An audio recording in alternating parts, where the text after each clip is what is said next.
Did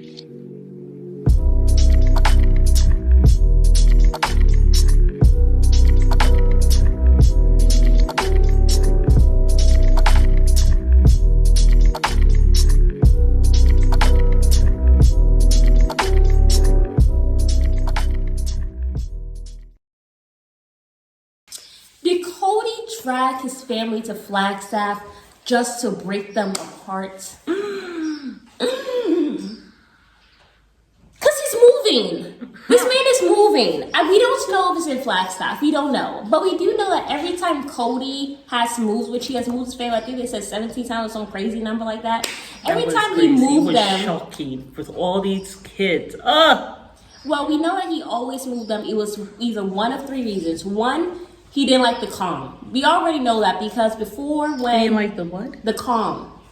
Oh, okay. Oh, it has to be. That's when he has to disrupt it because even Christine said we had just gotten into a move. We had just gotten into a groove. He moved us to Las Vegas. He brought Robin in. All the chaos. We were finally feeling like, oh, we're settling. Yes. New wife. Yeah. New states. Yanking us out. Yeah. Two, I feel like Kody moves to run away from issues. He's married wives to run away from issues. And then three, I feel like he self-sabotaged because as soon as he got to Flagstaff, it's like he dragged them all there. But let's be honest, his relationship with Janelle was in the crapper. The relationship with Christine was in the crapper. Then his relationship with Mary was already in the gutters, set on fire with 3 things of gasoline in the thing, just burning to smithereens. So it was already there. But he was like, oh yes, we'll go to Cottonwood or whatever. Oh, and then I remember he told that. that lie. Me and Kody, we actually like Cottonwood. Just for the snake to backstab and be like, well, actually, I want Coyote Pass. And just for it to be sitting down there looking dumb, like... And I feel so bad because he manipulated that woman. And it was just ghetto, okay? It was ghetto. It was really And it ghetto. wasn't right, but he did the same thing with Christine. Oh my God, the angels are singing on the dry mountain that barely had any greenery, barely had any trees, and you saw the brown grass. I'm just like, what angels are singing on that dry mountain? And Christine was at that time kissing Robbie's butt so hard. She's like, oh yes, I heard the angels singing. Girl, and ended up being quite mean to Gwendolyn. I remember that time. Well, you gotta move out anyway, so you'll be fine. I gotta have my man still. That's where she was. Okay. Yeah. Only for that man to be like, yeah, I don't care that you're so sweet now. I don't care that you're kissing Robin's behind the fact that I don't like kids. I don't want y'all to be close. It does not matter to me. Honey, I cannot be intimate with you no more.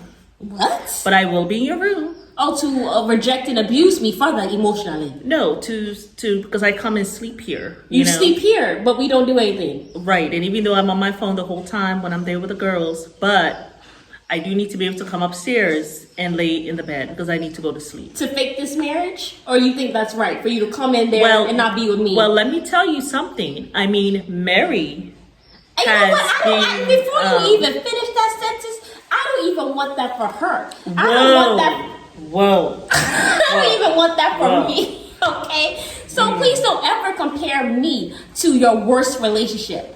Because our relationship is not good. Why don't you compare it to Robin's? Maybe then you'll know that our relationship is not good, Kody. Okay. It's not no whoa. Okay. Maybe what we need to do is... Are you trying to bring a man in here? I mean, that's fine. If you want to bring a man in here, all right, and stay here... You can still stay in this house. Y'all can be here in your room. That's fine. Well, I'm still married to you? What are you talking about? Well, Robin did say you have to be with a man before you can be done with me. So are you ending this marriage? No, I did not say that. Well, I'm ending it because we're not going to be sitting down here not having no intimacy. You want to be up in my room rejecting me day in and day out. We're not doing that. And we're not going to fake a marriage for children when you've been mistreating me all these years. It is just you the knife in the kidneys. The sacrifices I made to love you wasted. You are a waste of energy and life, okay? So I don't even know which of them are wasted. Anyway, I hope you guys enjoyed that little skit that we threw in there. Yes. But I do think that maybe Kody, he was already done with the relationships, and he really had no intention of like really staying the course, I feel, with these women. And I do feel like he moved to Las Vegas for Robin. He moved to Flagstaff for Dayton, really, and all this stuff. And I feel like at this point, at this point, I just feel like he moved there secretly because he didn't want to be watched anymore. You know what I'm saying? With Hayden clocking him and all this stuff, Operation Eagle. Oh, that was Gabe. Yeah, exactly. So I feel like, and maybe subconsciously, he did all these things because he got much worse than Flagstaff. I feel like he did all this stuff to subconsciously break up the family because he didn't want this anymore. I mean, he stated it verbally so many times that he just did not want. And he had talked to Logan about it. Remember that? It was pretty early. The first year in Flagstaff, he was already talking about he's questioning the religion. He talked to Logan about that, right? Yeah, so I do think that maybe subconsciously, maybe it wasn't conscious, but subconsciously, he definitely was breaking up the family. Yeah. Because he just couldn't handle it anymore and he didn't want it anymore. Because for me, there was no reason for him to move to Flagstaff. Everything was fine. Everybody was settled in Las Vegas. They had this beautiful... They had this beautiful nest egg just for you to yank them all out of it. You know, I want this big house that Christine never wanted. We're going to do this land for it to never get built on, and you have 3 divorces before you can even pay it off. Like, what I think what he was hoping that the wives maybe will say no. Maybe 1 or 2 of them will say, no, I'm going to stay here in Las Vegas. And then he can say, well, this person never came. Or maybe use that as an excuse for him to leave. When he gets tired of Arizona, he can drive down and say, I'm going to go see my wife. Like what he did with Janelle when Janelle moved to Wyoming. Yeah, that's true. You know, we found that out in the book. So maybe this is something that he was thinking, well, maybe the wives will decide, maybe Janelle and Christine will decide when they're going to stay there in Las Vegas. Right.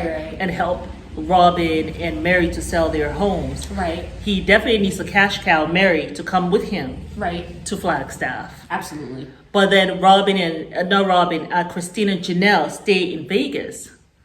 But they had such rose-colored glasses on. Oh no, we gotta follow our man. Gotta follow my man. Yeah, exactly. That's why you don't just follow your man, especially when your man is all over the damn place. Sometimes you gotta make a decision as a woman for yourself and your children so that they can be stable. The man can come see you. Yeah, absolutely. Because look at what happened now. Janelle became homeless. I mean, really, Janelle became homeless. Okay, living in a trailer from a home, and then now you're in a trailer that's homeless in a land by yourself with the bears and the wolves and the 2 small blind dogs, like with your daughter. Like, I mean, and maybe a gun, we don't know. I'm sure they have a gun. I mean, they said Kody is a gun enthusiast. They said he used to sell guns. Yeah, I mean, maybe he still sells guns. They strike me as family who would carry guns, honestly. I mean, not like serious. I mean, you look at us, you probably don't think that but I love guns. I love any kind of weapon. I actually think it's a really cool thing to have.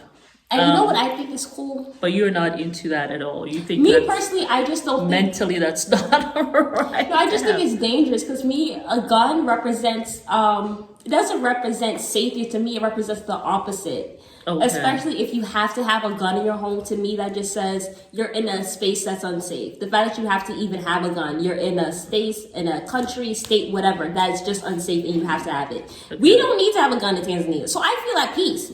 You know what I'm saying? What I think is really cool is women being able to have self-defense. Like, you know, you're like a small woman or whatever, you know. Like, I think it's cool when women know self-defense and a man tries, not saying this scenario, but like if you were in a scenario like this, you know, someone like tries to harm you can beat them up, you can take them down, and they don't suspect it. They have a weapon, there's nothing you can do.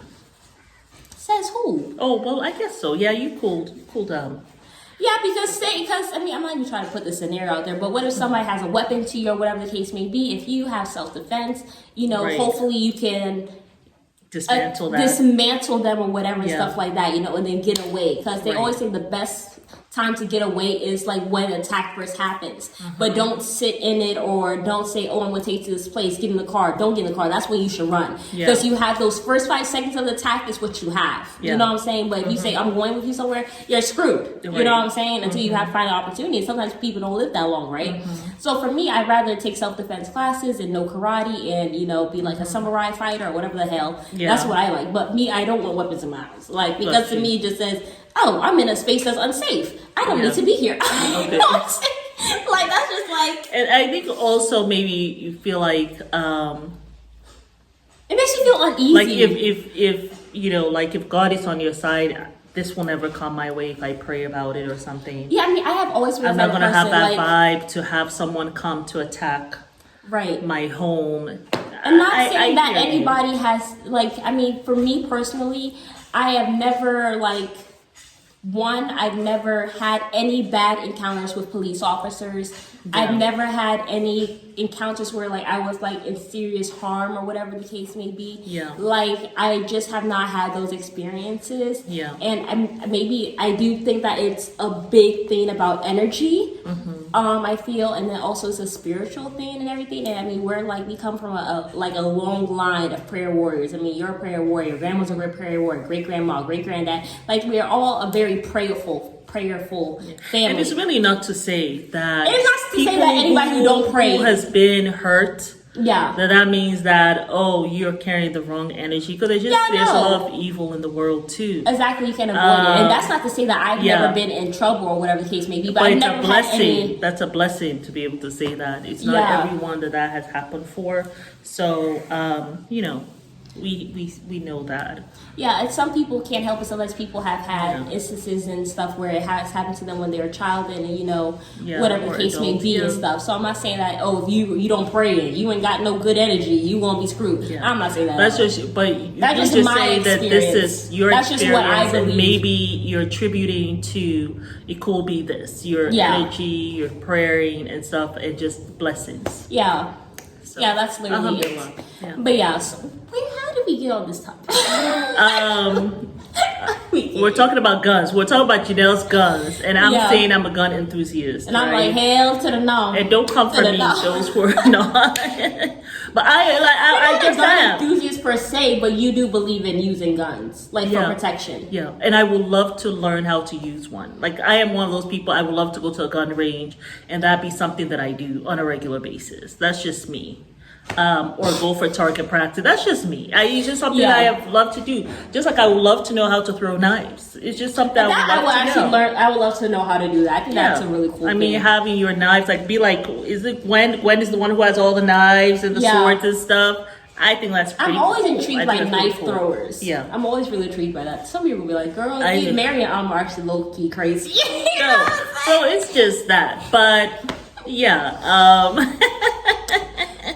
but you never know who loves guns. So you're saying that, the Janelle, I don't know if she has a gun. I'm sure she does. I mean, of course, she's a gun enthusiast. Probably Janelle has a gun. But then maybe she might be like you. I love guns and you don't. So it doesn't mean that because Kody loves guns, Janelle loves guns too. But anyway. But y'all, we will see you guys on the next video. We love you all. And please do not forget to like, share, comment, subscribe. So wrong what you did. Ghetto. Go see therapy. Get help. If Robin hasn't left you, it might not be too late. Good luck, brother.